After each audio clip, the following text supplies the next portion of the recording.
Yung kasali.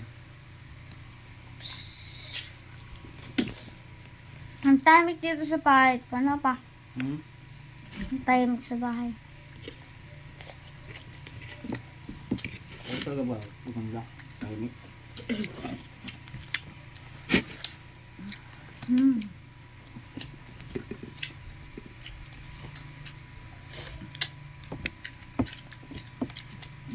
Sarap.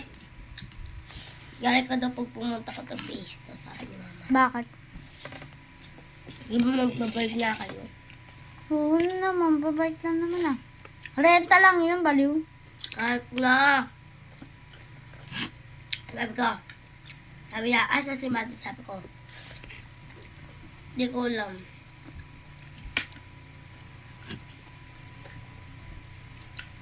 Kita buhok mo nga. Medyo maanghang pala ito na. Ha? Medyo maanghang. Sili. May sili yan? Ito, Sarap.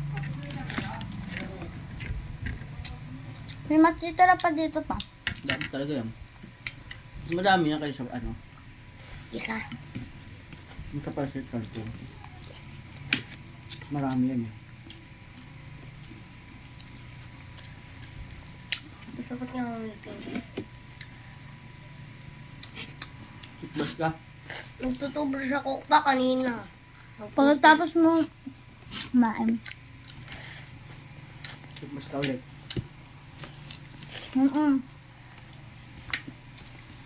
Gusto mo mag-aang ulit ng to? Oo, katulad ng ngipin ni Papa. Ganun na. Bakit ba hindi ka nagtutubrush? Toothbrush lang. Papa, pag nagtututbrush ako, masakit yung ganito ko, yung butas. Hmm. Ito, yung butas. Wala na akong bulok eh. Butas na lang ito, butas. Dalawa bulok ko, papatanggal ko yun ah. Ayaw kasi yung tanggal ah. Tinanggal ni mama. Sabi nga ni Mami Ay, 18 pa daw pwede magpabunot eh. Lang. Okay.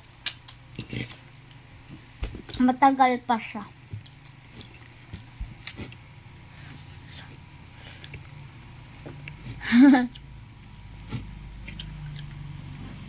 At tibay mo sagot na. Matatanggal na kasi. Ayun. Ito. Pa-brace kami maganda. Bababa yung sungkay mo ha. Yung pagpa-brace mo. Payaman ka muna bago ka magpa-brace. More kayo ng brace.